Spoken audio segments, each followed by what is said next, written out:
Bonjour, on se retrouve aujourd'hui pour un épisode avec Brigitte Gauthier, la personne qui a co-créé L214. Alors L214, vous connaissez vaguement de près de loin, vous en avez un peu entendu parler, notamment parce qu'il filme des images chocs dans les abattoirs, sur les transports des animaux, dans les élevages, et il nous raconte la réalité de notre consommation de viande d'aujourd'hui. Cette réalité qu'on ne veut pas voir, qui nous est quand même globalement assez inconnue, eux, ils vont la voir, ils vont la filmer et ils nous la montrent. Alors aujourd'hui, avec Brigitte, on va parler de tout ça. Elle va nous raconter l'envers du décor, et c'est assez fabuleux. Elle va nous raconter aussi, et je vous encourage vraiment à l'écouter jusqu'au bout, tout ce qui fonde notre relation à l'animal, au vivant, et qui nous permet de ne pas savoir aujourd'hui les conditions de l'élevage. Cet épisode, c'est aussi un épisode un peu spécial parce qu'il fait partie du Podcaston et que c'est un épisode en lien, en série avec l'Université de la Terre. Alors, une petite seconde sur chacun d'entre eux. Le Podcaston, c'est un événement assez incroyable dans lequel des milliers de podcasts en France, mais aussi cette année à l'étranger, s'engagent à tourner un épisode qui met en valeur une association. Alors moi, mon choix pour cette année, ça a été L214 parce que je trouve que c'est une association hyper constructive qui nous appelle vraiment à changer en tant que consommateurs, mais aussi à faire changer les lois, à faire changer les entreprises de distribution d'alimentation, à faire changer la restauration. Donc un changement de système assez profond. Et je suis très heureuse de la mettre en avant. L'Université de la Terre, c'est un grand moment qui a lieu au mois de mars, le 14 et 15 mars 2015, et qui a lieu tous les 2 ans et qui rassemble une 60aine de tables rondes où on va évoquer tous les enjeux du monde d'aujourd'hui. Je suis très heureuse d'être en partenariat avec eux pour cet épisode et pour de nombreux autres épisodes à venir. Voilà, je vous recommande d'écouter cet épisode jusqu'au bout et surtout de me laisser tous vos commentaires en dessous et de me raconter ce que vous en avez pensé. Vous pouvez me contacter évidemment aussi sur LinkedIn ou sur Instagram. Je vous écoute.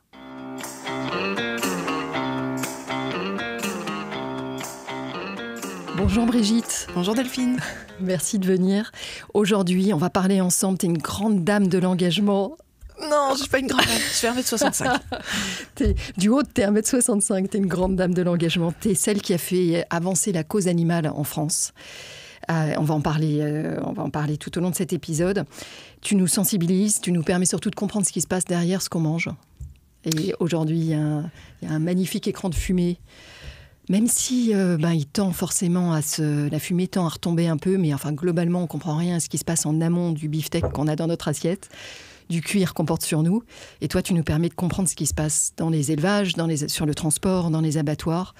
Tu lèves le voile sur tout ça. Et puis, non seulement tu lèves le voile, mais tu vas aussi, avec ton association L214, mener toute une série d'actions constructives dans les tribunaux d'un côté, avec la distribution de l'autre, pour faire évoluer les choses. Et ça, c'est quand même extraordinaire parce que tu n'es pas juste à lutter contre, tu es surtout à lutter pour un élevage qui soit moins intensif, avec des meilleures conditions et qui prenne en compte aussi la réalité de la société qui est, aujourd'hui, on a quand même une société carnivore. Donc on va évoluer, tu vas nous raconter tout ça aujourd'hui. Oui, peut-être juste pour préciser, c'est vraiment une association, donc moi je suis un peu la face immergée de l'iceberg.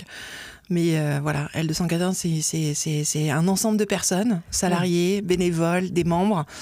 À nous toutes et tous, ça fait des centaines de milliers de personnes. Ouais. Voilà, juste pour recadrer, je parle parce que voilà, faut on peut pas être des centaines de milliers derrière ce micro, mais c'est une aventure entre plein d'humains, soutenus par des non-humains, formidable. Voilà. Oui. Et puis la vision qu'on défend à long terme, c'est vraiment une vision où notre société ne considère plus les animaux comme de la nourriture. Donc effectivement, aujourd'hui, on fait reculer le pire. On essaye de diminuer le nombre d'animaux qui sont victimes de nos appétits carnivores. Mais à long terme, vraiment, on a une vision assez précise des relations qu'on pourrait avoir avec les autres animaux. Voilà. Fini l'exploitation, bienvenue l'intelligence collective, la vie en bonne intelligence. Oui, et puis en fait, il y a vraiment une façon de voir le monde derrière tout ça, et tu vas nous en parler. Moi, c'est quelque chose que j'ai découvert aussi avec toi et tous les centaines de milliers de personnes qu'il y a derrière L214. On appelle ça l'antispécisme. C'est une vision de la relation entre l'homme et les animaux qui est en continuité et non pas en rupture. Et ça change tout. Donc j'aimerais bien qu'on y revienne parce que ça sous-tend en fait toute ton action. C'est une philosophie. On va revenir là-dessus. On va revenir sur L214 que tu représentes. Et merci de le représenter. Et que tu as cofondé avec ton mari. Et d'autres. Et d'autres. Tu vas nous raconter tout ça. Une petite dizaine de personnes. Ouais. Et avant, si tu veux bien, pour commencer, parce que du haut de tes 1m65, tu es une grande dame de l'engagement. Moi, j'aime bien creuser aussi d'où vient cet engagement. Et je voudrais qu'on commence par là, si ça te va. Ouais. Je voudrais que tu commences par nous raconter comment tu as grandi et quel rapport tu avais à l'engagement, à l'activisme et puis aux espèces animales quand tu étais plus jeune. Parce que souvent, c'est aussi là qu'on trouve les racines de ce qu'on a vu se développer après. J'ai beaucoup de chance. Je suis née dans une famille très chouette, très liée très fortement. J'ai 2 sœurs qui sont géniales. J'ai des parents qui... je pense que c'est eux deux qui ont montré la question de l'engagement, de valeur, de solidarité avec les autres. Ma mère a toujours fait encore partie d'associations, soit d'associations plutôt créatives et tout ça, mais de transmission, de partage d'expériences, de savoir et tout ça. Mon père aussi, je le vois toujours filer un coup de main, être là en appui discrètement, mais toujours là. Et je pense que la base de mon engagement vient de là. Je me suis engagée pour mes 17-18 ans à la Croix-Rouge, où j'ai passé les formations de premiers secours. T'habitais où à ce moment-là ? J'habitais en Auvergne, ouais. À Rion-Châtel-Guyon. Voilà. C'est là où j'ai rencontré Sébastien en terminale et j'ai découvert un peu une autre forme d'engagement, plus politique au sens s'intéresser à l'organisation de nos sociétés. Voilà.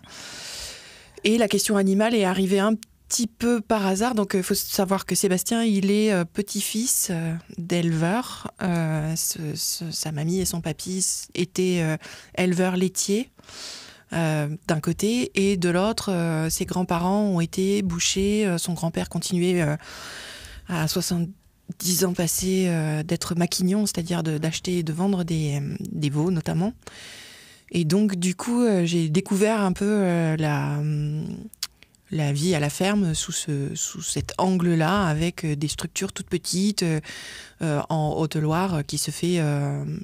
voilà, c'est pas les fermes-usines, c'est ça, vraiment pas du tout dans un maillage territorial. Voilà.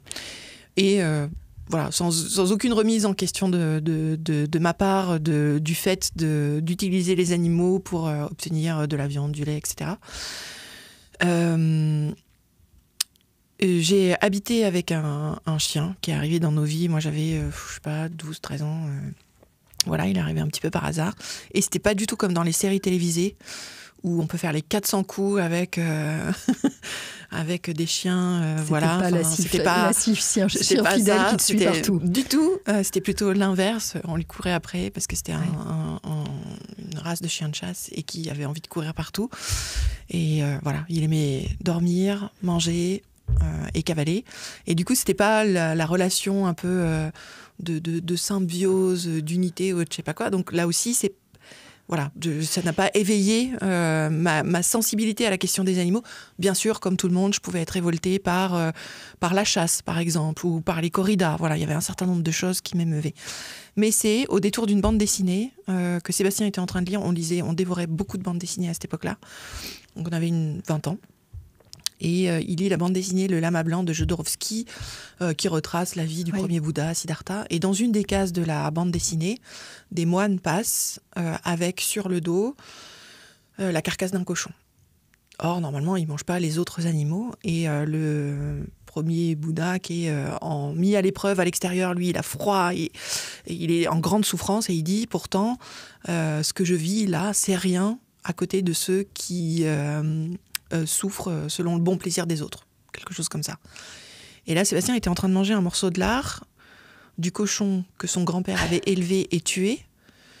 Donc on savait très très bien, on avait à tourner les saucisses, enfin bon, bref, voilà. C'était pas du cochon acheté en barquette. C'est du cochon. Et on le savait que c'était du cochon. Enfin, Mais là, dans ces paroles, ça a été la bascule, le déclic. Beaucoup de personnes qui arrêtent de manger les animaux parlent de ce déclic. C'est-à-dire, il y a un avant et un après. On voit les choses d'une certaine façon avant. Quelque part, on est dans le moule. Et après, on voit plus du tout les choses de la même façon. Et ça a été cet instant-là. On se rappelle plus ce qu'on s'est dit, mais ça a été la décision la plus importante de notre vie. C'est étonnant. D'abord, le pouvoir du récit. On est sur une BD, on est très très loin de notre culture, en fait. Donc, toi, a priori, tu peux dire que c'est pas très projectif sur la façon dont on se comporte. Surtout quand on a été élevé entre un boucher et un éleveur laitier. Donc, tu vois, ça pourrait te glisser dessus. Mais à un moment, il y a un truc qui fait que ça te glisse pas dessus. En fait, ça connecte avec ta vie à toi. Et là, dans ce que tu as décrit dans la BD de Jodorowsky, en fait, on est déjà dans l'antispécisme, d'une certaine manière. Parce que, si je comprends bien ce que dit le lama, le Bouddha. Le Bouddha, pardon. Le grand lama, qui est le nom du Bouddha, c'est ça. Donc, ton Bouddha parle du cochon en disant que le cochon a plus souffert que lui. Donc, on est sur une égalité d'individus, d'être. On est sur une égalité d'être. Et c'est ça, en fait, peut-être le changement de regard en profondeur qui est arrivé. C'est exactement ça. C'est de se rendre compte que les intérêts des autres, et des autres, pas seulement des autres êtres humains, mais des autres, de toute personne en capacité de ressentir, donc de pouvoir avoir une vie qui se passe bien ou qui se passe mal, ça doit compter. Et ça doit compter, ça doit être la prise en compte égale des intérêts. C'est-à-dire que moi, mon envie de manger un burger doit pas passer avant l'intérêt à vivre sa vie, une vache. Être vivant. Voilà. Alors, qu'est-ce qui se passe à ce moment-là ? Parce que, tu vois, il a quand même... Alors, on est en Auvergne, on a 20 ans, on est en Auvergne, il n'y a pas Internet, parce que, voilà, regardez la couleur de mes cheveux, ça fait un moment, donc voilà, moi j'ai 20 ans depuis à peu près 30 ans maintenant. J'adore, donc voilà. Et donc, du coup... on se trouve complètement isolé. On en parle bien sûr à nos familles qui accueillent ça. Alors, d'un côté... bon, allez, ça va vous passer. Nous aussi, on a eu notre période hippie quand on avait votre âge, chez nos parents, ça, plutôt. Et puis, chez les grands-parents, justement, qui étaient dans le métier, pour eux, ça faisait complètement sens. C'était incroyable. C'est presque chez eux qu'on a eu la plus grande compréhension. En disant, mais oui, c'est tout à fait logique. Voilà, Sébastien a toujours été très sensible. C'est surprenant, mais ça reflète bien les familles dans lesquelles on a été élevé, c'est-à-dire une forte compréhension. Et puis, comme tout le monde, quelque part, une sensibilité aux autres animaux, c'est-à-dire que oui, tout le monde aujourd'hui reconnaît que les animaux, c'est des êtres doués de sensibilité. N'importe qui habite chez un chat ou avec un chien sait très bien qu'ils sont du mauvais côté de la porte à certains moments, que la gamelle, il reste 3 croquettes au fond, mais c'est absolument pas suffisant pour Sa Majesté le chat. Enfin, voilà, il y a vraiment on le sait, qu'ils ont chacun leur personnalité. Si vous habitez avec 3 chats, c'est pas 3 clones. J'ai un chat chez moi qui est définitivement, une chatte d'ailleurs, qui est définitivement la reine de la maison. Donc je vois très bien ce que tu veux dire. Voilà, exactement. Et elle nous accueille chez elle. Exactement. Les autres animaux, c'est de la même façon. On parle souvent de l'intelligence des cochons et des chiens qui sont équivalentes.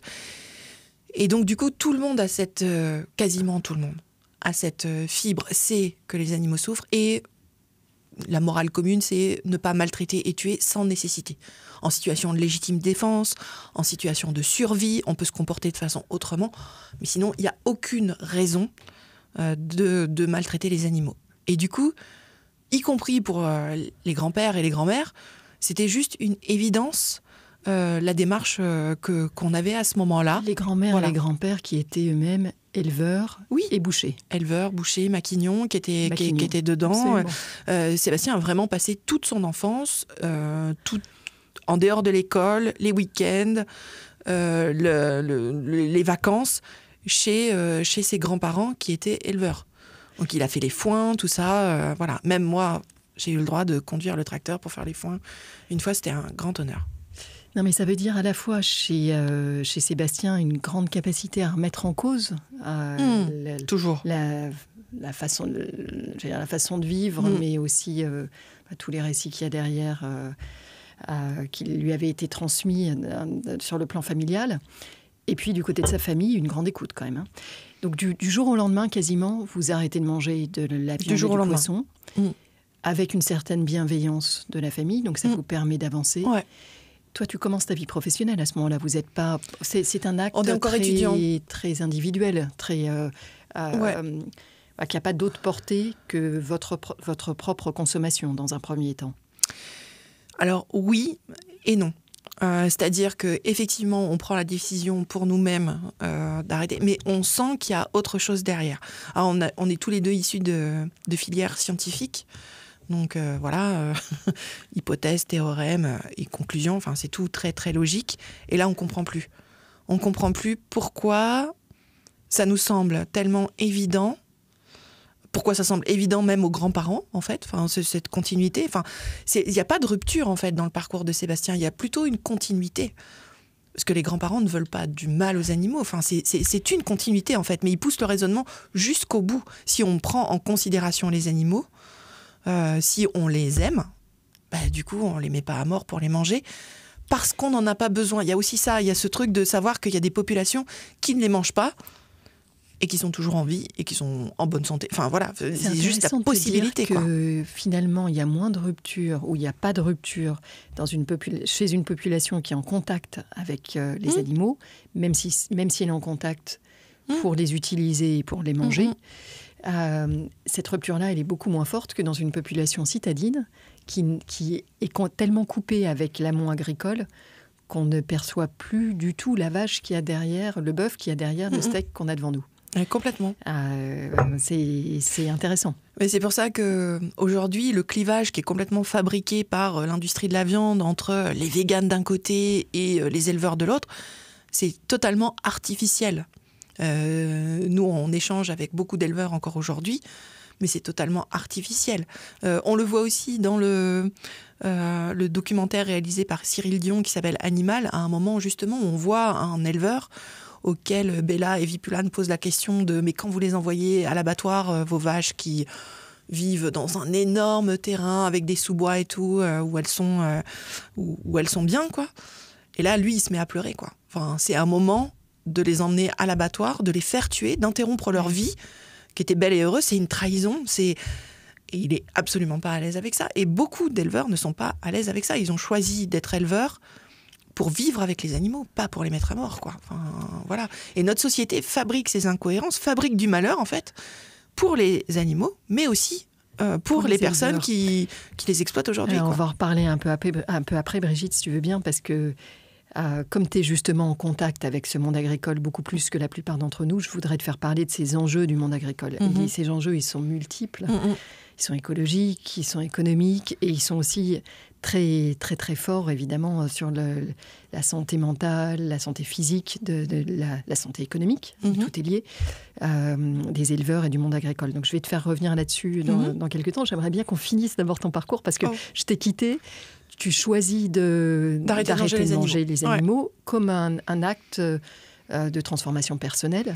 Mais on n'est pas encore dans la création d'L214 et dans un mouvement qui va embarquer à la fois, tu le rappelais, des centaines de personnes qui soutiennent et puis une transformation à son échelle de la filière amont. Donc qu'est-ce qui se passe entre les deux ? Il se passe... nous, on continue nos études et Sébastien lâche pas l'affaire. Sébastien, c'est un militant né. À l'époque, il doit faire son service militaire, qu'il ne souhaite pas faire. Donc, il va faire un service civil, une objection de conscience. Et le plus naturel, ça l'emmène vers la Croix-Rouge. Mais il se dit, peut-être aussi dans les milieux environnement. Il cherche aussi du côté des animaux. Mais il ne tombe, entre guillemets, que sur la SPA, dans des antennes locales, où il s'occupe des chats, mais il n'y a pas ce discours politique qui l'attend derrière, en fait, de changement de la société. On sent que c'est plus fort que ça. Et du coup, à un moment, il continue de chercher, et il tombe sur la Maison de l'écologie à Lyon, et il tombe sur la brochure « Nous ne mangeons pas de viande pour ne pas faire tuer d'animaux ». Et là, il est rentré totalement, voilà, c'est incroyable, voilà ce que j'ai vu, regarde, on n'est pas tout seul. Et donc là, on va faire la connaissance de l'antispécisme, parce que nous, on ne l'avait pas formulé de cette façon-là à l'époque, avec les fondatrices et fondateurs des cahiers antispécistes, des groupes locaux à Lyon, mais on se rend compte qu'il y en a un petit peu partout en France. À l'époque, on communique par courrier, papier et par téléphone. Internet est dans la fin des années 90, on est en 98. Ouais. Et ça a été le début de l'engagement militant. Et puis effectivement, au bout de quelques années, on va structurer, on va se lancer avec une petite équipe pour fonder Stop Gavage. Puis L214, qui est l'extension de Stop Gavage à l'ensemble des animaux qui sont utilisés pour l'alimentation humaine. Alors l'antispécisme, on l'a un peu évoqué là depuis le début, et on sent bien que c'est au cœur de tout ce que vous faites, parce que ça, j'ai un mot allemand qui me vient, tu m'excuses, le Weltanschauung, la façon de voir le monde. Oui, c'est ça. Ouais. C'est une transformation radicale en fait de la façon dont tout un chacun, aujourd'hui, tous ceux qu'on croise dans la rue, et nous tous, on va dire, ont été formatés par la société. Je veux bien qu'on s'arrête encore quelques minutes. Donc, tu m'as dit, contrairement à notre imaginaire d'aujourd'hui, où il y a l'homme d'un côté, les animaux de l'autre, et une rupture entre les deux, dans l'antispécisme, on est en continuité. J'aimerais te renvoyer un peu la balle là-dessus et que tu nous dises ce que ça change. Alors ça change tout, comme tu dis, c'est bouleversant, au sens propre du terme. C'est-à-dire on voit les choses vraiment d'une façon complètement différente. Effectivement, c'est la sphère de considération morale qui s'agrandit. C'est-à-dire dans notre sphère de considération morale, aujourd'hui, en théorie, il y a l'ensemble des êtres humains. Mais on voit bien qu'on a encore des progrès à faire sur le plan pratique, avec tout un tas de personnes qui sont exclues de cette sphère de considération morale, voilà, un petit peu partout dans le monde, et y compris en France. Enfin, voilà. Mais au niveau théorique, les êtres humains naissent égaux en droit, etc. Et l'idée, c'est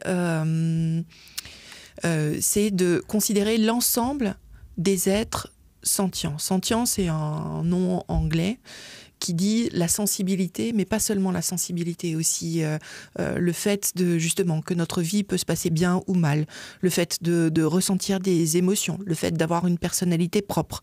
Voilà. Et du coup, on a, avec cette sentience, des intérêts. En premier, l'intérêt à ne pas souffrir, à ne pas être torturé, à ne pas être tué. Voilà, ça c'est notre propre intérêt. Et donc, du coup, ça va être basé autour de ça, d'essayer de construire une société qui tient compte de l'ensemble des intérêts. Alors, les intérêts d'une poule ne sont pas les intérêts d'une vache, qui ne sont pas les intérêts d'un être humain. On a des besoins, des envies, des désirs qui sont différents. Et l'idée, c'est pas de mettre tout le monde à égalité, mais c'est l'équité. Voilà. Et donc, ça va être autour de ça que chacun puisse vivre le mieux possible. Et on a de quoi faire. On a de la chance. On est sur une planète où il y a quand même beaucoup de ressources. Alors là, en tant qu'humanité, on est en train d'emplafonner les limites planétaires. Mais théoriquement, il y aurait de quoi faire une vie en bonne société.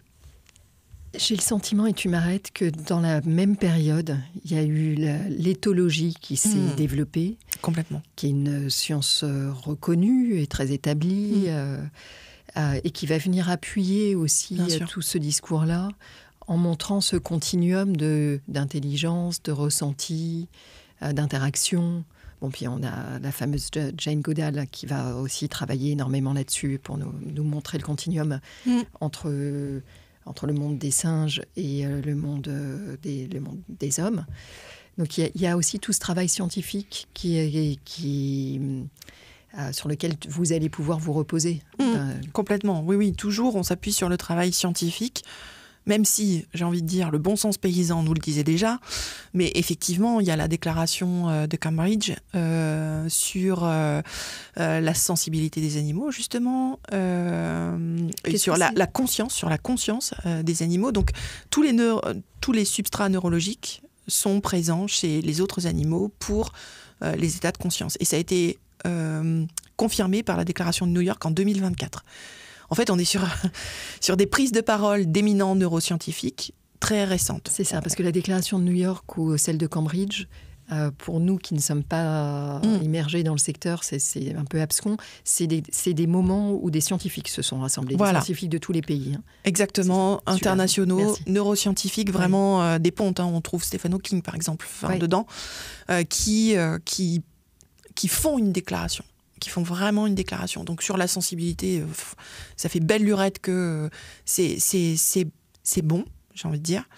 Et puis sur la conscience, oui, c'est plutôt récent qu'il y ait ces prises de parole fortes autour de ça. Même si on le savait déjà. Alors on le sait, mais on le sait avec nos animaux domestiques, mais on ne le projette pas du tout sur les animaux d'élevage. Alors on le projette difficilement sur les poissons, sur les animaux d'élevage, et encore quand on les croise. Tout le monde dit bien, quand on croise des vaches, on se dit pas, bah non, elles ressentent rien, ou je sais pas quoi. On le sait. Il suffit aussi de croiser... alors, c'est beaucoup plus difficile. Les vaches, encore, on en croise quelques-unes dans les champs. Mais alors, des cochons, vous ne les voyez pas, quoi. Et pourtant, il y en a 13 millions, là, en France. Mais ils sont dans des bâtiments fermés, sans aucun accès à l'extérieur. C'est ça, la vie des cochons. Pareil pour les poulets. On en voit quelques-uns de temps en temps dans certaines régions. Mais la plupart du temps, les poulets, ils sont enfermés dans des élevages. Et on croise encore des vaches. Mais on se rend bien compte que c'est... des animaux sensibles, curieux, qui viennent assez spontanément vers nous pour discuter, quoi. Voilà. Et ça, quelque part, ce travail des scientifiques, ce travail d'éthologie, mais aussi de neuropsychologie, etc., qui va se retrouver à des moments et aussi dans des textes importants et dans tes cahiers dans les cahiers antispécistes. Dans les cahiers antispécistes que tu découvres à Lyon. Voilà, c'est ça ce qui vous amène à avoir une autre vision du monde et à passer d'un acte personnel de consommateur à un acte où on a envie de transformer la société en même temps. Je pense qu'il était déjà là, ce désir de transformer la société, sauf qu'on était deux. Bon, déjà, c'était cool d'être deux, parce que seul, c'est beaucoup plus difficile. La pression sociale est quand même très, très importante. Quand on arrête de manger les animaux, tout de suite, les gens s'inquiètent de nos carences. Alors que quand on mange de la viande, on ne s'inquiète pas de nos excès, par exemple. Voilà. Alors qu'il y a beaucoup plus de personnes qui sont malades des excès de consommation plutôt que de ne pas manger assez. Voilà. Et non, l'engagement sur le changement de monde, il est là tout de suite. Mais comme on est seul, c'est un petit peu plus compliqué. Et là où on va justement croiser d'autres personnes, on va découvrir le monde militant.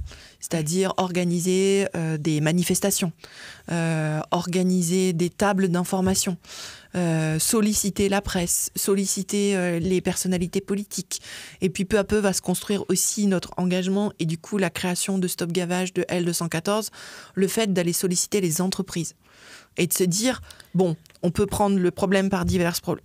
La manifestation la plus criante, la pire du spécisme, c'est le fait de tuer les animaux et de manger leurs cadavres. Donc, comment on agit pour travailler sur cette question-là ? Parce que non seulement on élève et on tue les animaux, mais en plus, on le fait d'une façon que même en n'ayant pas remis en question le fait de manger de la viande, on trouve ça terrible. Le fait d'enfermer les poulets à 10 000 dans 1000 mètres carrés. Enfin, c'est extrêmement choquant.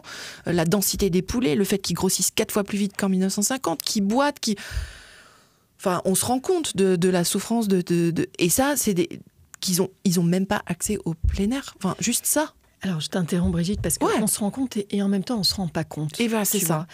Et c'est là, en fait, où L214 est super intéressant. On ne se rend pas compte parce que, finalement, on a été élevé à manger des poissons carrés et à penser que le poisson, il est déjà carré. Et que les poulets dansent le French Cancan, par exemple. Exactement. Donc, on a, je pense, une très forte rupture entre notre alimentation et notre consommation en général et ce qui se passe avant que ça arrive dans notre assiette. On ne voit plus l'animal. Je ne sais pas si on était après-guerre, on aurait tous des cousins, de la famille dans les champs d'une façon ou d'une autre, chez qui on passerait nos vacances ou nos week-ends et qui nous apporterait cette connexion. Aujourd'hui, dans une population qui est essentiellement dans les villes, on a perdu ce lien-là, on ne le comprend plus, on ne le voit pas. Et donc, du coup, quand tu nous dis il y a 2 éléments, il y a le fait qu'on tue les bêtes, est-ce qu'on a vraiment le droit, alors qu'on a des alternatives? Et puis, il y a les conditions de l'élevage. Ce deuxième élément-là, moi, il me paraît au cœur de ce que vous faites à L214, parce que c'est pas facile d'amener les gens à devenir antispécistes. Et peut-être que c'est une ambition trop forte, c'est peut-être une ambition démesurée. Dans un pays comme la France, on n'est pas l'Inde, il y a tellement à défaire. Par contre, les sensibiliser aux conditions d'élevage, là, il y a vraiment quelque chose à dire, et vous le dites. Est-ce que tu peux, parce que j'imagine que les gens qui nous écoutent connaissent en fait moyennement ce qui se passe en amont, est-ce que tu peux nous décrire l'élevage en France ? Oui, je peux le décrire.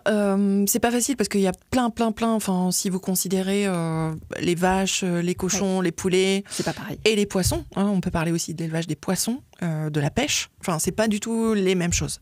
Néanmoins, pour les animaux terrestres, donc veaux, vaches, poulets, cochons, dindes, pintades, etc. On est à 8 animaux sur 10 qui sont élevés dans des bâtiments sans accès à l'extérieur. On a l'image un petit peu bucolique de la France qui aurait vraiment une agriculture à part. C'est pas comme ces Américains ou comme ces pays de l'Est où Non, en France, on est aussi un pays d'élevage intensif, c'est-à-dire ces élevages qui ne laissent aucun accès à l'extérieur aux animaux.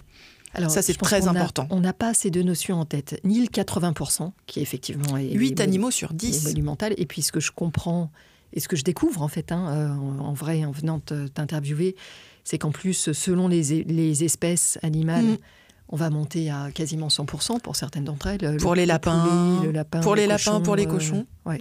Pour les poulets, on est à 80%. Ouais. Et pour les vaches, les veaux, ça dépend, c'est 91% des veaux laitiers qui sont dans des bâtiments fermés, ils n'iront jamais à l'extérieur. Donc quand on mange de la viande, quand il y en a dans nos assiettes, en vrai, ça vient d'élevage intensif. Il n'y a pas... Et qu'est-ce que ça veut dire ? Quelques rares exceptions près. Alors ça veut dire, élevage intensif en plus, ça veut dire que du coup, on contraint des animaux à vivre dans des conditions qui leur sont totalement hostiles. Par exemple, pour les cochons, pour les forcer à cohabiter ensemble, on va leur couper la queue. Parce qu'ils vont être dans un milieu... Alors, le caillebotis, c'est du sol avec des trous, c'est ajouré, et les excréments des animaux tombent à travers ces trous. Donc, c'est tout pour être pratique pour les exploitants agricoles. C'est tout des questions de rentabilité, de productivité poussée à son maximum. Mais du coup, c'est au détriment des animaux, bien sûr, et au détriment aussi des personnes qui survivent de l'exploitation des animaux. Et donc, du coup, pour les cochons, on va leur couper la queue parce que leur seule distraction dans ces milieux tout nus, ça va être de croquer la queue de l'autre porcelet à côté. Et donc, la solution, c'est pas de leur donner plus d'espace, c'est pas d'enrichir le milieu, c'est pas de les laisser courir à l'extérieur, c'est pas d'améliorer les conditions de vie, c'est de couper les queues. Voilà comment on résout les problèmes. Pour les poules, on va leur couper les becs. Donc voilà, l'élevage intensif, c'est aussi des mutilations. C'est des densités absolument incroyables. J'ai été bluffée par les densités. Les densités, voilà. Dans les images, tu vois... Les poulets, la mer de poulets, quoi. Enfin, un énorme bâtiment, 1000, 2000 mètres carrés, et des poulets partout. Les images sont très, très parlantes. Et vraiment, c'est très loin, effectivement, comme tu le disais avant, de la vision bucolique qu'on peut avoir avec tes poulets en train de manger dans la cour. Dans la cour, ouais. Mais c'est non seulement très loin, mais en fait, quand on les voit, on se dit juste, on les a transformés complètement en objets. Il n'y a plus... Et on est tellement loin du chat-chien, de notre relation avec l'animal domestique. Là, on a des animaux qu'on a chosifiés complètement et qui sont dans des conditions de densité insupportables. Ça veut dire aussi antibiotiques ? Alors, ça veut dire effectivement, et pourquoi on a réussi à les entasser comme ça ? Parce que on n'est pas à notre coup d'essai en tant qu'humanité à essayer de rationaliser, d'essayer de faire une production plus importante. Mais effectivement, à la découverte des antibiotiques, on a pu justement entasser davantage les animaux. Voilà, donc effectivement, les antibiotiques, alors normalement, ils sont interdits en préventif. Par exemple, pour les poulets, on a déclassé des antibiotiques Et ils sont directement dans l'alimentation des animaux. Les anticoccidiens, par exemple, sont directement dans la nourriture. Les entreprises de fabrication d'aliments pour les animaux sont aussi entreprises pharmaceutiques. Voilà. Donc, on a... La boucle est un peu bouclée. Enfin, c'est tout un système qui fonctionne ensemble. Donc, élevage intensif, ça veut dire bâtiment fermé, pas d'accès à l'extérieur. Ça veut dire démutilation pour s'assurer qu'il n'y ait pas une mortalité trop élevée, bien que les mortalités soient très fortes. Hein. En élevage de cochons, on est à 20% de mortalité. Un cochon sur 5 qui meurt, qui est mort avant d'aller à l'abattoir. En raison des conditions d'élevage. En raison des conditions d'élevage, etc. Et alors qu'ils sont abattus à 6 mois. Donc, c'est pas non plus des durées de vie qui sont incroyables, quoi. Enfin, voilà, alors qu'un cochon, ça peut vivre une quinzaine d'années, quoi. Donc, voilà. Et dedans, vous avez encore la sélection génétique, où là, vous allez faire des croisements d'animaux pour obtenir les animaux les plus productifs possibles. Et c'est ce qu'on voit, par exemple, pour les poulets, pour les gallinacés. D'une certaine façon, vous avez une branche qui sont les poules pondeuses, qui vont pondre 300 œufs par an, qui vont être optimisées pour pondre des œufs. Voilà, c'est des poules naines. Et de l'autre côté, vous avez les poulets de chair, qui, eux, sont optimisés pour faire de la chair. Donc, eux, ils vont grossir 4 fois plus vite qu'en 1950. Au bout de 35 jours, vous avez un poulet à peu près de 2 kilos. Et en 35 jours, en fait, vous avez une tête de poussin sur un corps énorme de poulet, quoi. Avec tout ce que ça sous-entend, problèmes cardiaques, problèmes respiratoires, problèmes boiterie, etc., quoi. Petite question aussi, Brigitte, au passage, pour toi. Si après tout ça, on n'est pas du tout sensibilisé à la souffrance de l'animal et qu'on est toujours dans un enjeu exclusivement humain, j'imagine, en t'entendant, que par ailleurs, ces modifications génétiques et ces antibiotiques donnés à très forte dose ne sont pas terribles pour nous, humains, quand on les mange. Alors, effectivement, on a des questions de santé humaine qui ne sont pas tellement... Enfin, sur la surconsommation, on le sait, hein, une consommation excessive de viande et viande transformée, viande rouge, probablement cancérigène. Enfin, il y a des tas d'alertes autour de l'alimentation carnée, hein, voilà, souvent mise en doute, minimisée par ce qu'on appelle, nous, les docteurs saucisses, donc des médecins qui ont des conflits d'intérêts patents avec l'industrie de la viande. Donc effectivement, il y a des problèmes sur maladies cardiovasculaires, certains types de cancers, hypercholestérolémie. Ça, c'est quelque part les maladies de civilisation, on les appelle. Et puis, on a des problèmes de santé publique par rapport à l'antibiorésistance. Alors, c'est pas tellement le fait de manger les animaux qui auraient reçu des antibiotiques, c'est plutôt le fait que de leur donner des antibiotiques, les bactéries auxquelles ils doivent s'attaquer, ces antibiotiques, en fait, elles deviennent résistantes. Et du coup, moi, la première fois que j'ai croisé ce phénomène d'antibiorésistance, c'était aux Pays-Bas, où un éleveur me disait, mais moi, si je suis malade, on ne m'emmène pas à l'hôpital parce que je risque d'être porteur de bactéries résistantes. Et donc, on veut éviter les maladies nosocomiales dans les hôpitaux. On va plutôt chercher à m'hospitaliser à la maison. C'était fou, c'était la première fois que je le croisais, ce truc-là. Et en fait, oui, ça se confirme qu'on a des bactéries qui sont de plus en plus résistantes aux antibiotiques. Et de l'autre côté, on a les virus. Donc les virus, on ne les traite pas par des antibiotiques. Ah oui, et sur les antibiotiques, en fait, on s'attend à avoir 10 millions de morts en 2050 parce qu'on ne saura plus soigner des maladies qu'on sait soigner aujourd'hui parce que nos antibiotiques ne seront plus efficaces. Donc il y a une lutte contre la prescription massive d'antibiotiques dans les élevages. N'empêche que si on ne change pas les conditions d'élevage, ça ne marche pas. Ça marche pas. Donc tant que tu restes avec cette densité, tu as besoin des antibiotiques. Exactement. Et de l'autre côté, on a les grippes aviaires, grippe porcine. Ouais. Et là, on est sur autre chose, on est sur des virus. Et l'OMS remonte ces niveaux. Voilà. Si vous avez une grippe aviaire en même temps qu'une grippe humaine ou en même temps qu'une grippe porcine, vous avez des chances ou des malchances de mutation des virus et d'une épidémie. Enfin, et ça s'est déjà passé, ce ne sera pas une nouveauté. Oui. La grippe espagnole, au départ, a priori, c'était une grippe aviaire. Alors c'est intéressant tout ça parce que tu vois, on est au cœur des enjeux de maltraitance animale, mais aussi d'impact de santé publique qui sont environnementales, sociales, par l'élevage intensif. Et dans tout ça, les éleveurs, en fait, ils ont une vie qui est extrêmement difficile. Tu vois, moi, ce qui m'a frappé aussi dans ta démarche, dans la démarche d'L214, c'est qu'à la fin, vous ne jetez pas la pierre sur l'éleveur. Parce que l'éleveur, il s'en sort à peine dans cet élevage qui non seulement, je pense, au quotidien, doit être sacrément déprimant. Tu vois, on a commencé notre échange, tu me racontais la famille de ton mari qui était éleveur, mais qui avait une relation très... C'était un petit élevage, il y avait une quinzaine de vaches, donc on n'est pas du tout sur les dimensions d'aujourd'hui. Et qui chérissait ces animaux. Là, j'imagine que pour toutes les personnes qui participent à la fois à l'élevage et puis encore plus à l'abattage, bon, c'est quand même des conditions psychiques extrêmement difficiles. Et je comprends aussi que le modèle économique, il est extrêmement précaire. Oui, sur ces deux pans-là. Les personnes qui en parlent le mieux, c'est ces personnes elles-mêmes. Je vous invite à écouter le témoignage de Mauricio Garcia Pereira, qui était notre lanceur d'alerte à l'abattoir de Limoges, qui lui va parler de la condition des ouvriers d'abattoir. Donc effectivement, avec un travail qui est physiquement épuisant et psychiquement destructeur. Voilà, enfin, vraiment c'est comparé à des troubles du choc post-traumatique. Lui, il a été diagnostiqué là-dessus quand il a réussi à en sortir. Voilà, et pour les éleveurs, c'est pareil. Et alors, une violence, déjà, quand on fait le choix de vouloir vivre avec les animaux, quand on en a...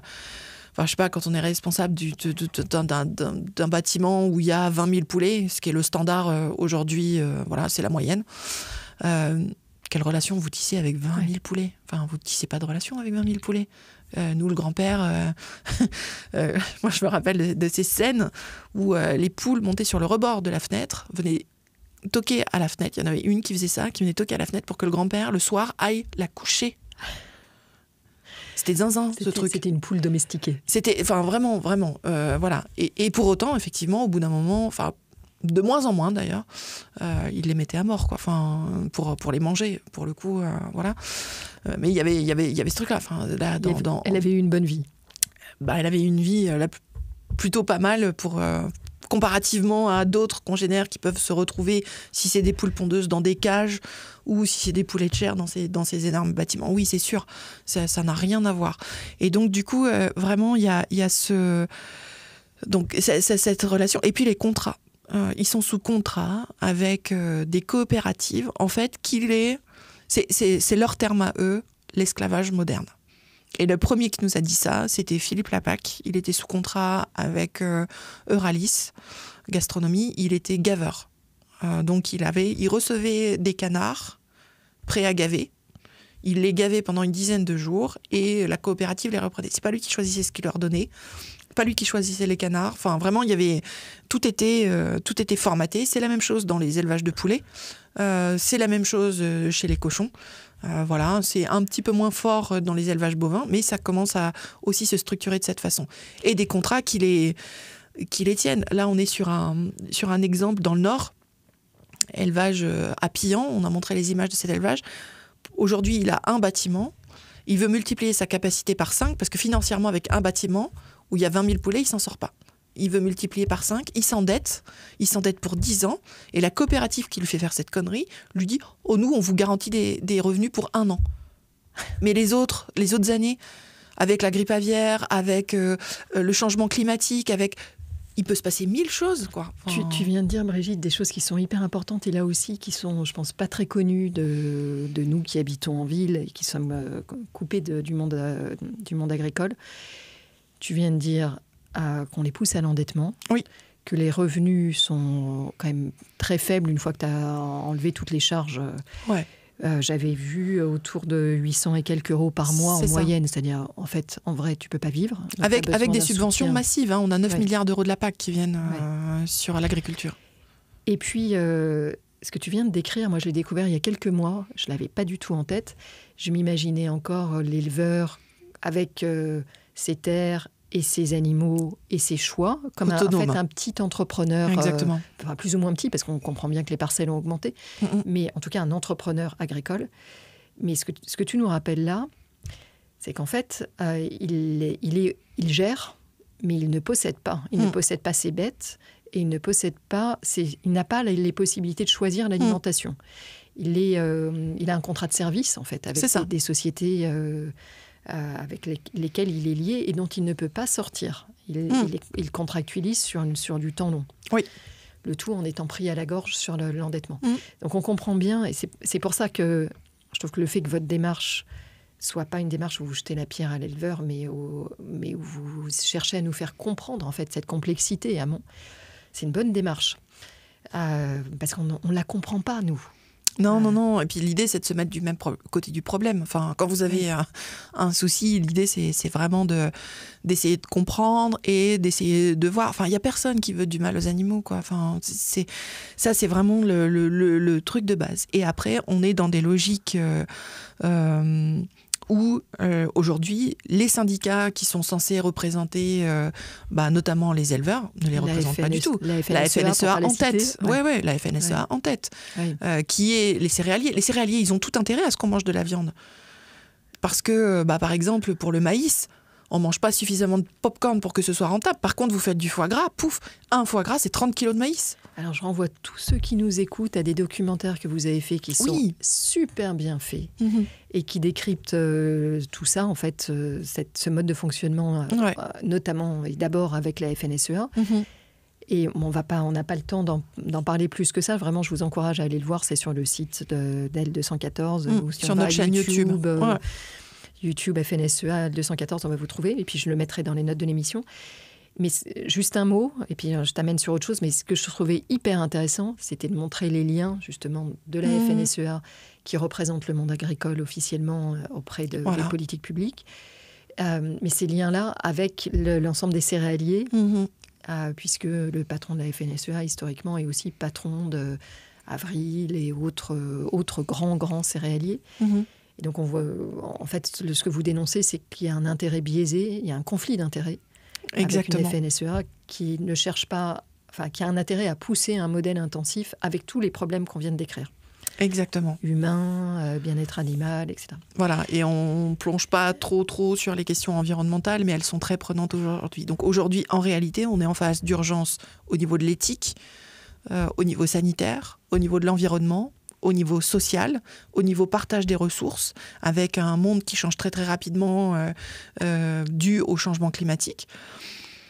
Et pour autant, on ne fait rien. Et tout à l'heure, on a parlé des études scientifiques qui parlent de la sensibilité des animaux, de la conscience des animaux. Elles n'ont pourtant rien changé au mode de production. Oui. Et donc à ce qu'on fait subir aux animaux.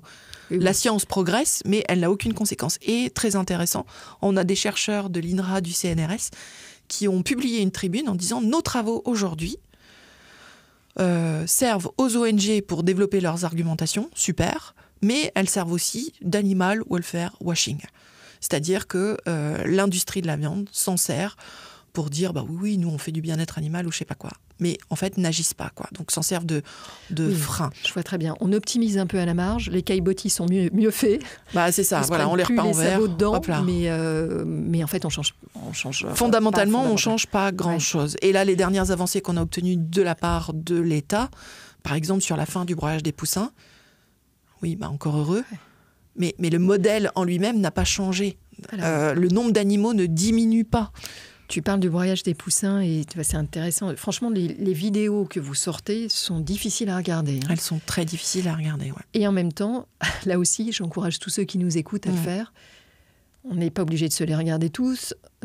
On en regarde 2, 3, on a compris. Je vais en citer juste quelques-unes parce que ça montre de quoi on parle. Ça illustre bien. Tu parlais des poussins qui sont jetés vivants dans des broyeurs, et vous avez un reportage qui est dans le Finistère.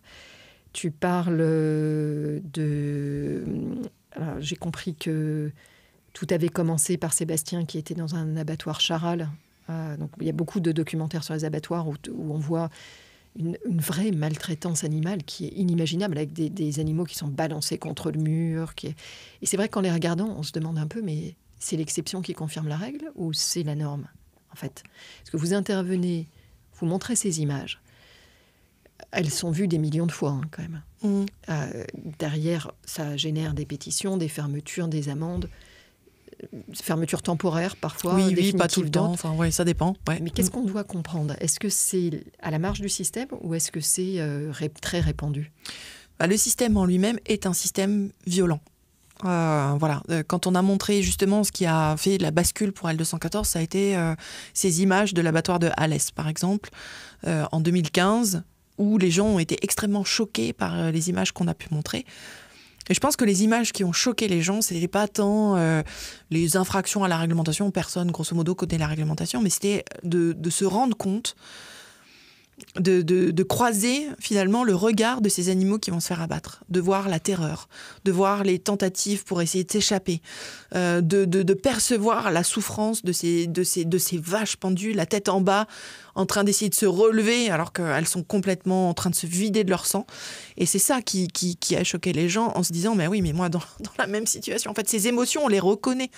Et je pense que c'est ça qui a choqué. Et après sur les infractions à la réglementation, oui, ça a été toujours ce qui nous a été reproché. Il y a deux choses qui nous ont été dites.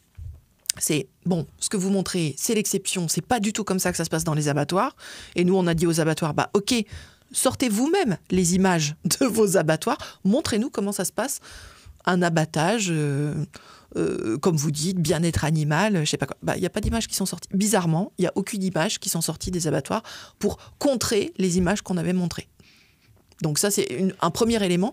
Et deuxième élément, à force de montrer des images, en 2016, Stéphane Le Foll, qui était ministre de l'Agriculture, a provoqué un audit généralisé de l'ensemble des abattoirs d'animaux de boucherie, c'est-à-dire 250 abattoirs à peu près. La totalité des abattoirs de boucherie, mais il y en a 1000 en tout, il n'a pas fait les oiseaux. Bon. Sur ces contrôles, il a été noté par les inspecteurs vétérinaires, enfin vraiment par l'État, que 80% des chaînes d'abattage étaient en non-conformité avec la réglementation. 80%. Donc, est-ce que nos images sont l'exception ? Qu'est-ce que ça veut dire non conforme avec la réglementation ? Parce que tu peux être non conforme, pour autant ne pas être dans les images que tu nous montres, qui sont vraiment à la limite du supportable. Mais de toute façon, elles sont à la limite du supportable, et même quand on montre selon les normes, par exemple l'abattoir du Jura, où on montre notamment l'abattage des chevaux, il y a des infractions, ils utilisent un bâton électrique, un aiguillon électrique. C'est la seule non-conformité, d'une certaine façon. Et pour autant, les images, elles sont inregardables non plus. Donc, regardable, inregardable, c'est pas forcément la réglementation. Bourrage des poussins, c'était légal. Inregardable. Voilà, c'est pas la limite légale, pas légale qui fait que c'est inregardable ou pas. C'est au regard de la souffrance des animaux que ça engendre. Donc voilà, et je me suis perdue et je ne sais plus du tout la question que tu as posée. C'est pas grave, je te la repose. Non, je voulais te demander, suite à l'audit de Stéphane Le Foll, 80% des abattoirs sont jugés non conformes à la réglementation. Mais tu vois, pour nous, qu'est-ce que ça veut dire ? Voilà, qu'est-ce que ça veut dire ? Tu peux, on le sait bien, tu peux ne pas être conforme et c'est pas très grave. Tu le rappelles, tout à fait. Être conforme et en fait, ça reste très grave. Voilà. En vrai, toi qui, j'imagine, beaucoup aussi sur le terrain, ou en tout cas qui a les remontées de centaines de milliers de personnes qui voient aussi ce qui se passe, c'est quoi les conditions aujourd'hui ? Au-delà du fait que, de toute façon, dans les élevages conventionnels qui représentent l'essentiel des élevages, il y a trop de densité, il y a quelque chose qui, par nature, est très mauvais.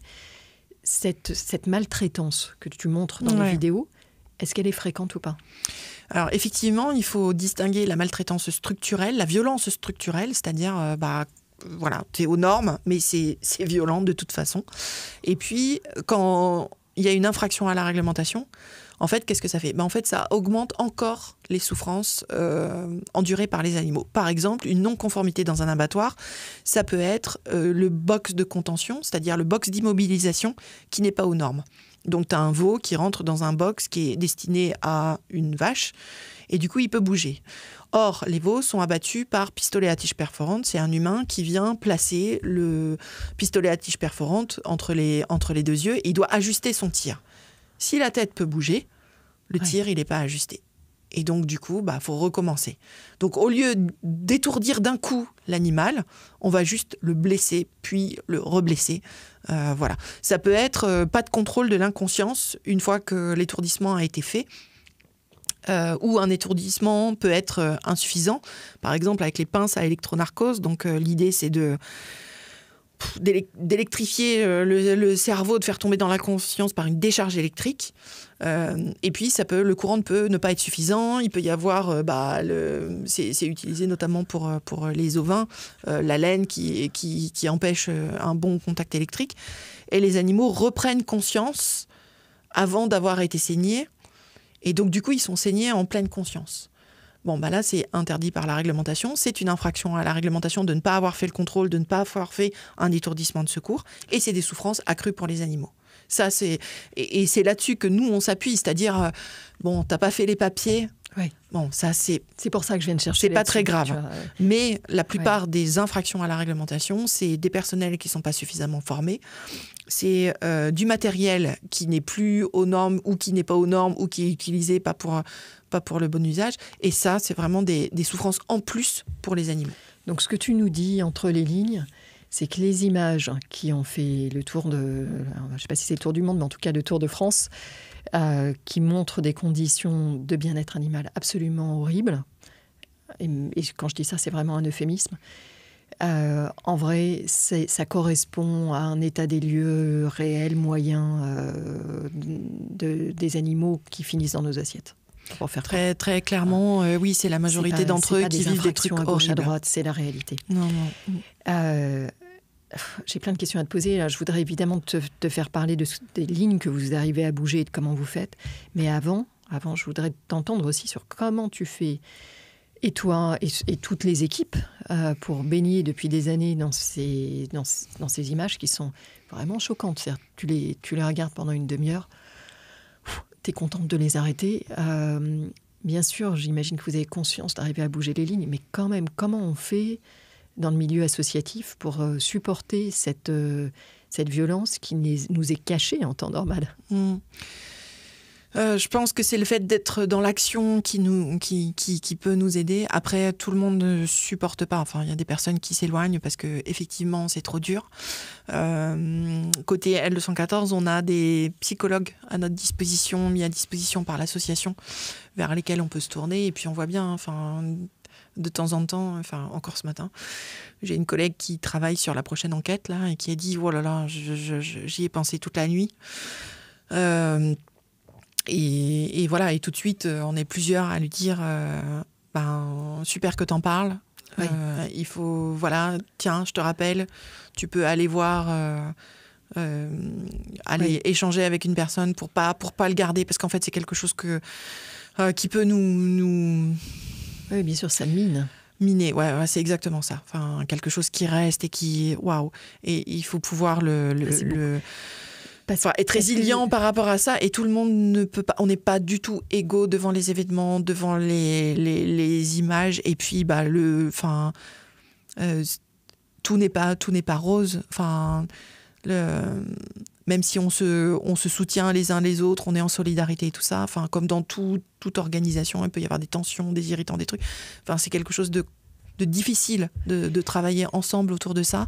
Donc nous, à la difficulté d'une organisation, on ajoute la difficulté du sujet. Bien sûr, je comprends très bien. Et toi, d'un point de vue personnel, tu as il y a des choses que tu fais, qui te permettent de continuer dans cette action?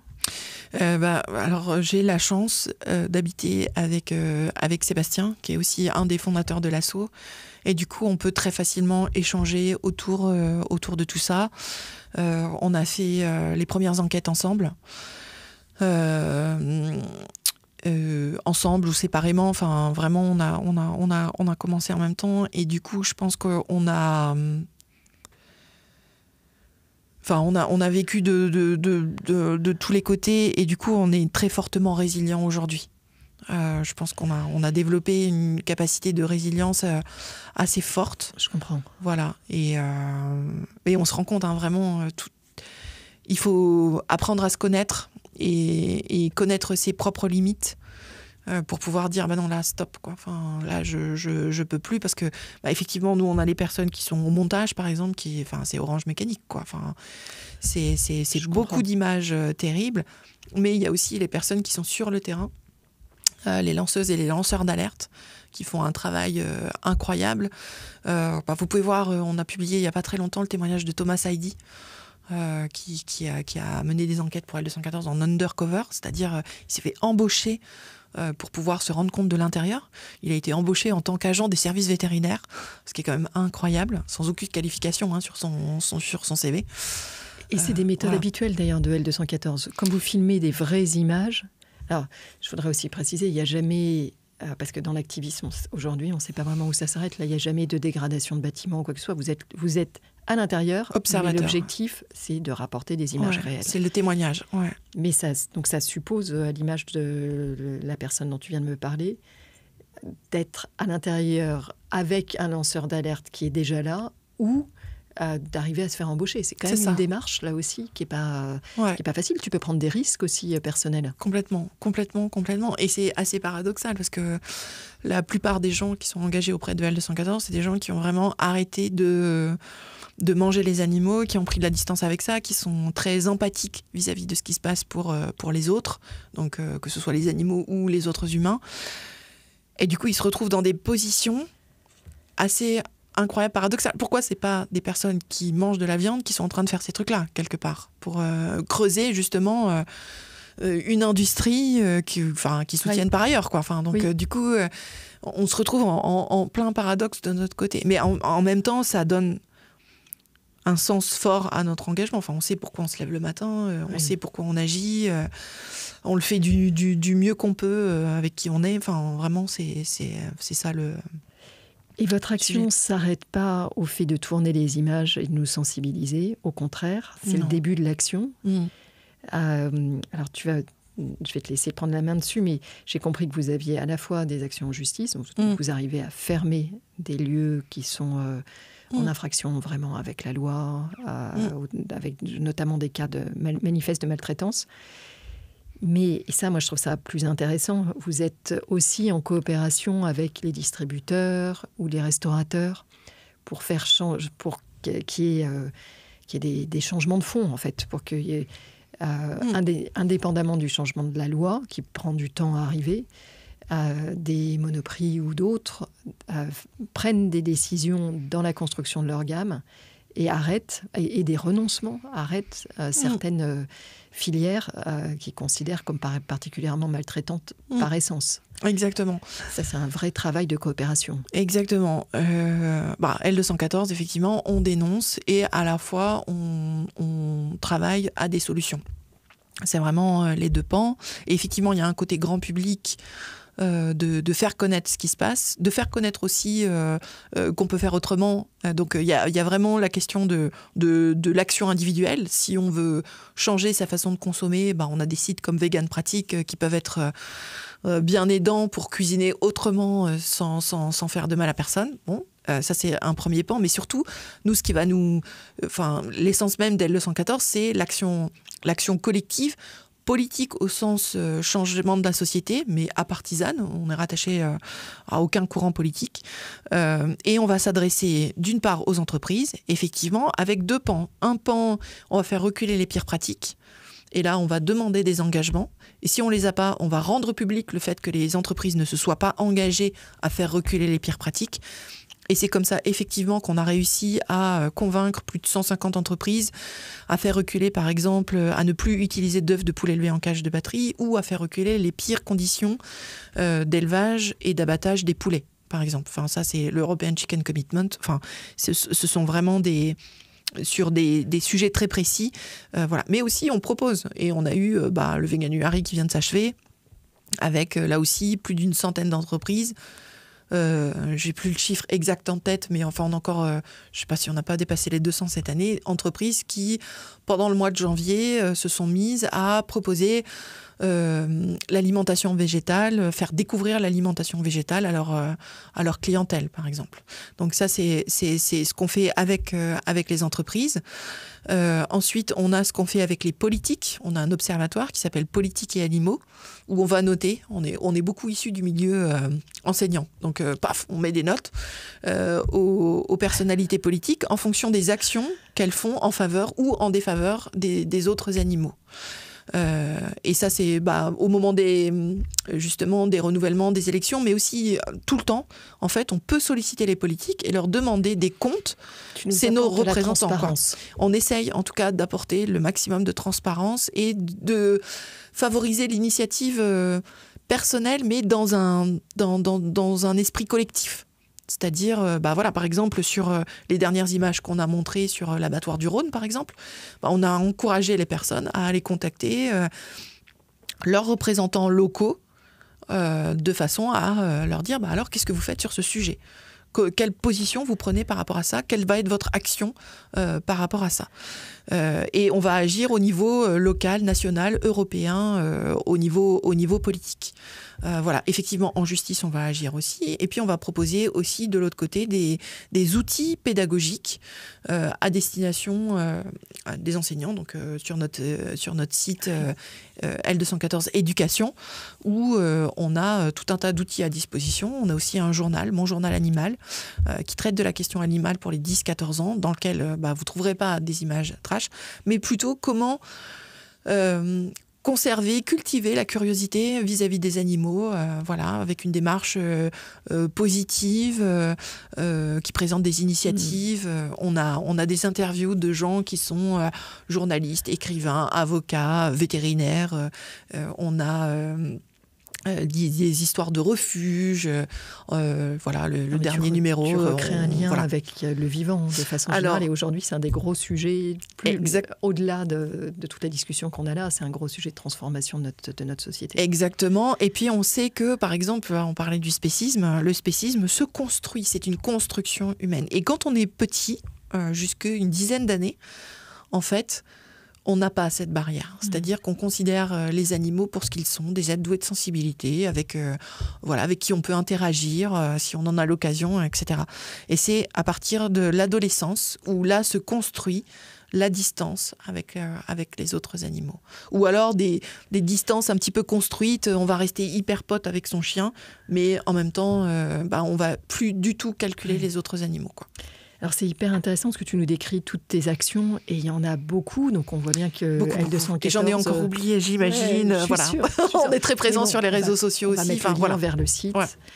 Mais on voit surtout que L214 c'est très structuré et vous allez de l'alerte à la transformation de la société, en passant par le changement de loi et en passant par l'embarquement des entreprises. Enfin, il y a quelque chose de très pensé, de très construit.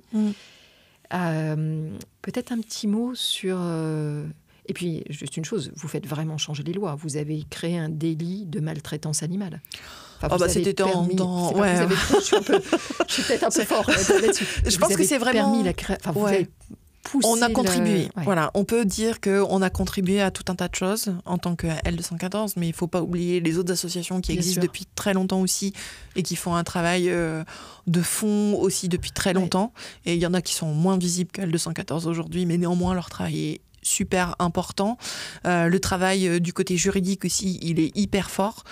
Que ce soit effectivement les plaintes pour maltraitance quand on a des images, mais aussi des plaintes contre l'État, et on a déjà fait condamner 6 fois maintenant l'État pour dysfonctionnement des services de contrôle, que ce soit pour lutter contre les créations, extensions d'élevage intensif, qu'on fait aussi avec des riverains, par exemple, en coopération avec des associations locales. Donc oui, tout ça est très construit et, comme tu le disais, au service d'une vision. Alors d'abord, quelque chose de très consensuel, c'est-à-dire diminuer le nombre d'animaux tués.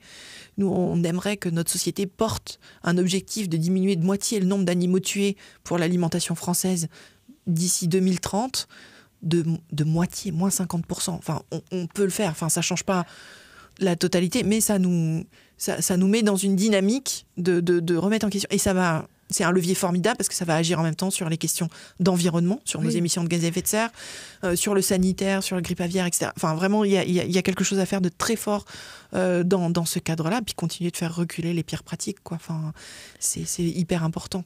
Alors, c'est super que tu m'amènes là-dessus parce que j'avais envie justement de te poser la question de la vision. Où est-ce que tu veux être en 2030 ? Et tu viens de me répondre. Donc tu veux être avec beaucoup moins d'élevage et un élevage de meilleure qualité, c'est un élevage plus respectueux, moins intensif. C'est une sacrée transformation.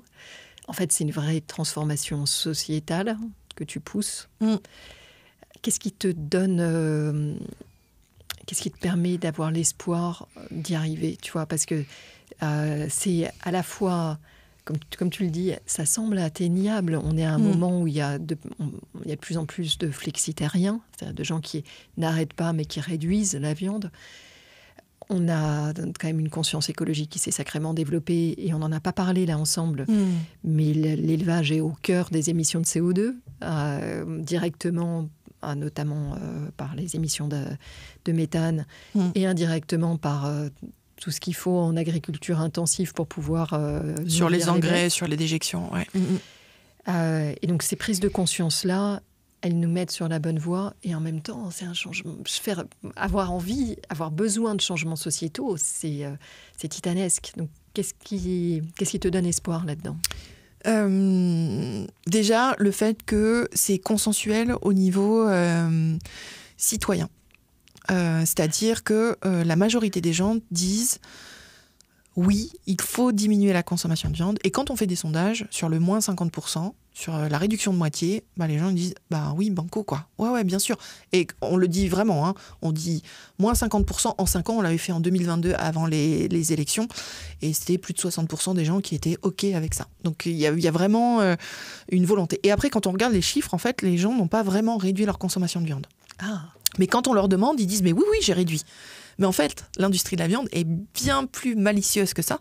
C'est-à-dire qu'on a l'impression d'avoir réduit notre consommation de viande, c'est-à-dire on ne mange plus les grosses pièces de bœuf, etc. Mais on va manger des cordons bleus, des nuggets, des machins. Donc on mange de la viande sans avoir la sensation de manger de la viande. C'est vraiment hyper pernicieux. C'est machiavélique comme chose. Donc effectivement, il va y avoir la difficulté de montrer, de se faire rendre compte. Mais quelque part... comme pour la question des éleveurs, la question des citoyennes et des citoyens, elle est hyper importante par rapport aux consommateurs. Notre environnement alimentaire, tout autour de nous, tout est fait pour nous faire consommer de la viande. C'est-à-dire quand on est en rayon de supermarché, par exemple, on a l'embarras du choix au rayon jambon. Vous avez 15 références de jambon, du jambon comme ci, du jambon comme ça, 10 marques, je sais pas quoi. Et probablement, la plupart viennent du même cochon, mais présentés différemment. Voilà, une jaquette un petit peu plus rose, une jaquette machin, non. Et donc, du coup, il y a cette question-là de comment on est matrixé pour consommer de la viande sans s'en rendre compte, quoi. Le jambon, c'est pas de la viande. Bon, le cordon bleu, c'est pas de la viande, machin. Enfin, il y a beaucoup de choses comme ça. Donc ça, c'est la question de notre environnement alimentaire. C'est l'offre qu'on a en face de nous quand on est au restaurant, quand on est en supermarché. Si vous regardez les boîtes de conserve, il y en a combien qui contiennent pas d'animaux ? Il doit y avoir les raviolis et aux légumes. Point. Donc ce que tu nous dis, c'est...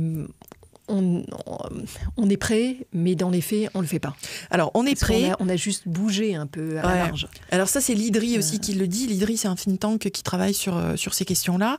Ils ont changé le « quand on veut, on peut » en « quand on peut, on veut ». C'est-à-dire que si notre environnement alimentaire change, c'est-à-dire si l'offre en supermarché, si l'offre en restaurant, si l'environnement socio-culturel aujourd'hui, on nous pousse encore. Est-ce qu'un repas sans viande, c'est un repas ?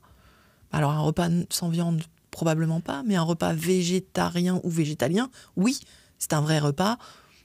Tu sors de table, t'as mangé, t'es bien, quoi. Alors que, par exemple, dans certaines institutions, quand vous demandez un repas sans viande, on vous sert un repas sans viande. C'est-à-dire, vous avez juste les légumes bouillis et c'est tout. Nous, quand on était à la fac, c'était le cas, par exemple. Bon, ça fait longtemps. Aujourd'hui, ça a évolué. Les Crous, d'ailleurs, se sont engagés. Et il y a des repas qui sont proposés qui sont de bien meilleure qualité aujourd'hui, qui sont des vrais repas équilibrés en végé. Donc ça, c'est cool. Ce que j'entends, Brigitte, c'est que tu fais un appel aussi à la grande distribution alimentaire et à la restauration. Exactement. À prendre part à leurs responsabilités dans toute cette aventure collective. Mais c'est ce qu'on fait déjà pour le recul des pires pratiques. Et effectivement, on va se tourner vers eux de plus en plus sur cette question de comment on change nos rayons de façon à nous redonner le choix. À nous donner le choix. Parce qu'aujourd'hui, on a l'illusion du choix. Alors qu'en fait, on n'a pas le choix. Et il y a l'environnement économique. Comment ça se fait que je vais prendre n'importe quoi, que les produits végés soient plus chers que les produits carnés, alors qu'à produire et en externalité négative, ils sont vraiment moins chers. Alors, il y a des questions d'échelle, ok, mais il y a surtout, économiquement, aujourd'hui, les produits d'origine animale sont extrêmement favorisés. Donc, il y a des enjeux économiques. Et puis, il y a nos connaissances. Aujourd'hui, moi, je le vois avec, dans ma famille au début, c'est « Oh là là, vous ne mangez pas de viande, mais qu'est-ce qu'on peut faire à manger ?» Voilà. Donc, il y a vraiment aussi une maîtrise. Il y a aussi tout ce qui est agité. Enfin, l'industrie de la viande est vraiment très, très forte. Il y a toutes les ficelles qui sont montrées, les tactiques de l'industrie de la viande pour nous mettre le doute, pour nous faire douter. Là, il y a des grosses campagnes sur les produits transformés végétariens. Les produits transformés végétariens, ils sont meilleurs de toute façon que la viande. Et un des premiers produits transformés auxquels je pense, moi, c'est le saucisson. Est-ce qu'il y a enfin, il y a une espèce de changement, d'inversement de la charge qui est faite par l'industrie de la viande qui est juste hallucinant. Et tout ça, il faut réussir à le montrer, à le détricoter, à s'en rendre compte. Et du coup, oui, il nous faut d'une part l'engagement des entreprises, d'autre part l'engagement des politiques. Et aujourd'hui, l'engagement des politiques, il n'est pas là du tout. Au contraire, il verrouille encore plus fort le fait de consommer de la viande, quoi. Donc tu appelles la grande distribution et la restauration à prendre ses responsabilités, mais tu nous appelles aussi nous, bien sûr, à changer nos modes de conso, mais aussi à être un acteur du changement. C'est ça. En rejoignant L214 bien sûr, mais aussi simplement par nos votes, par le travail qu'on peut faire avec pour aller sensibiliser la politique locale. On arrive malheureusement à la fin de cette discussion. On pourrait encore parler 2 heures. Il y a plein de choses sur lesquelles j'ai envie de te faire creuser, mais je vais devoir arrêter. Je vais t'amener dans mes petites questions finales. D'accord. J'en ai 3. La première, j'aimerais te demander, tu vois, ça fait 18 ans maintenant que tu es sur L214. Est-ce qu'il y a des enseignements dont tu voudrais nous faire part? Alors, je sais bien, c'est une question qui n'est pas évidente, mais est-ce qu'il y a des choses que tu referais différemment? Est-ce qu'il y a des choses que tu aimerais transmettre aux personnes qui nous écoutent et qui peut-être sont dans le monde associatif et où tu te dis, mais ça c'est important, il ne faut pas le sous-estimer, il faut construire dessus, ou au contraire, ça, n'y allez pas les gars. Moi, j'ai l'impression qu'on n'apprend jamais mieux qu'en faisant soi-même. Donc trouver la structure, si vous avez envie de vous engager, trouvez la structure qui vous convient ou créez-la. Lancez-vous. Enfin, voilà. Moi, je pense pas que j'étais câblée pour fonder des trucs. Ça se construit peu à peu. Enfin, voilà. Le tout, c'est de. On l'a pas vraiment dit, mais tu étais professeur de physique, en fait, enseignante à d'électricité. Oui. Donc, ton message, c'est de nous dire n'ayez pas peur, en fait.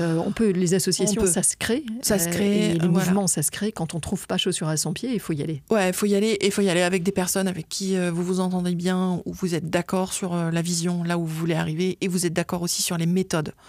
Sur la stratégie, sur l'état d'esprit surtout. Voilà. Est-ce que vous êtes est-ce que vous allez vous asseoir avec tout le monde, enfin essayer de prendre une vision de côté, de faire un pas de côté sur le problème, ou est-ce que vous allez chercher, vraiment, mettez-vous avec les personnes avec qui vous serez super à l'aise de travailler, quoi. Ça, c'est vraiment super important. Je te vois faire le geste comme ça, parce que aujourd'hui, il y a aussi un mouvement qui est beaucoup plus dans la confrontation. Mais qui est très dans la colère. C'est dans la colère. Et du coup, comment on dépasse et c'est légitime. Enfin, c'est une façon d'exprimer aussi le désarroi, la stupéfaction par rapport à ce qu'on peut faire pour les animaux. En réalité, enfin, cette colère, elle est juste.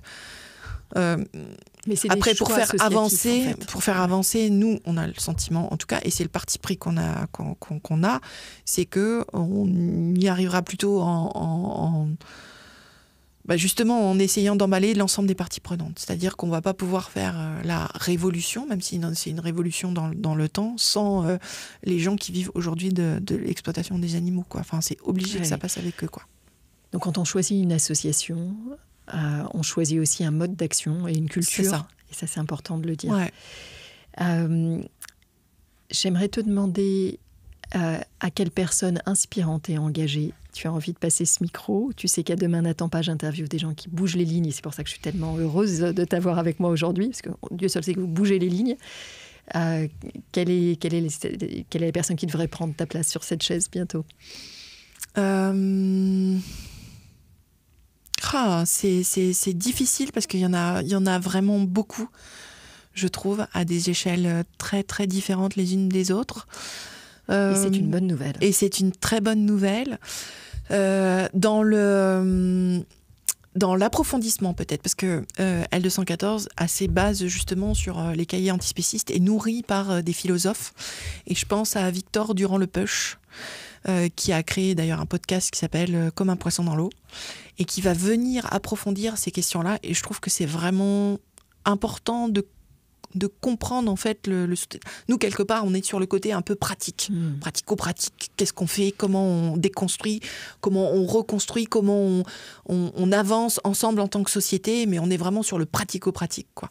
Et tout cet aspect philo, je trouve depuis que les cahiers antispécistes ont arrêté, on a besoin de ça en France, voilà. Et lui, il va sur ces questions de philosophie, sur les questions aussi de stratégie. Avec l'ensemble des personnes qui l'interviewent, et du coup c'est pas, ça donne pas une direction ou je sais pas quoi, mais justement ça nous ça nous fait tricoter nos neurones. On revient au début de notre échange, c'est le sous-jacent en fait. Exactement. De l'action, c'est quelle perception du monde on a. Super. Et j'ai ma dernière question, Brigitte, mais tu vas peut-être me renvoyer sur le même Victor. Est-ce que tu as un livre qui t'a marqué, qui a été important pour toi et que tu aimerais nous transmettre aujourd'hui? J'ai beaucoup aimé le livre de Romain Espinosa, Économie de la condition animale, si je ne me trompe pas de titre, mais lui, il est économiste. Et du coup, il va venir nous expliquer nos systèmes de choix, comment on fonctionne, ou comment on a des choix automatiques. Voilà, on prend... et justement, c'est ces choix automatiques aussi qu'on va retrouver si dans le supermarché, on nous propose tout un tas de trucs, c'est qu'ils sont à disposition pour nous. Et on va prendre par automatisme toujours la même marque de ceci ou de cela. Et du coup, comment, à des moments, on va arriver sur... pourquoi, à un moment, on remet en question ce truc-là et on va se poser des questions. J'adore. Enfin, voilà, ça nous aide à nous comprendre peut-être mieux et à comprendre mieux comment on travaille. Et c'est d'où l'importance de changer l'environnement alimentaire, parce que beaucoup de nos actes quotidiens sont des automatismes. Et donc, voilà, ça nous autorise à questionner surtout. License to question. J'adore. Exactement. J'adore. Non, mais c'est vrai, parce qu'en fait, on ne s'autorise plus. Voilà. Et après, il y a d'autres personnes comme Axel Pleyus-Broch qui a écrit, coécrit. Je ne retrouverai pas le nom de l'ouvrage, je n'ai pas bien travaillé, mais qui a coécrit des livres justement sur l'antispécisme et qui permet de rentrer dedans aussi de façon claire. Enfin voilà, il y a beaucoup de clarté dans ce qu'elle peut écrire. Génial. Merci beaucoup Brigitte pour ces liens-là. Évidemment, je les remettrai dans les notes de l'épisode, comme ça tous ceux qui ont envie de pousser plus loin, de bien comprendre, de questionner les fondamentaux, il n'y aura plus qu'à cliquer. Brigitte, c'était super intéressant de passer cette heure ensemble, vraiment passionnant. Merci pour ton éclairage à la fois sur L214, mais surtout sur tout ce qu'on vient de se dire, sur notre façon d'envisager le monde, le spécisme, l'antispécisme, notre lien au monde vivant, et puis la réalité de l'état des lieux de nos assiettes aujourd'hui. Qu'on ne questionne pas assez. Donc merci d'avoir pris le temps pour nous faire ce lever de rideau. Merci beaucoup de cette invitation. J'étais ravie d'échanger avec toi là-dessus, Delphine. Merci, à bientôt. À très bientôt.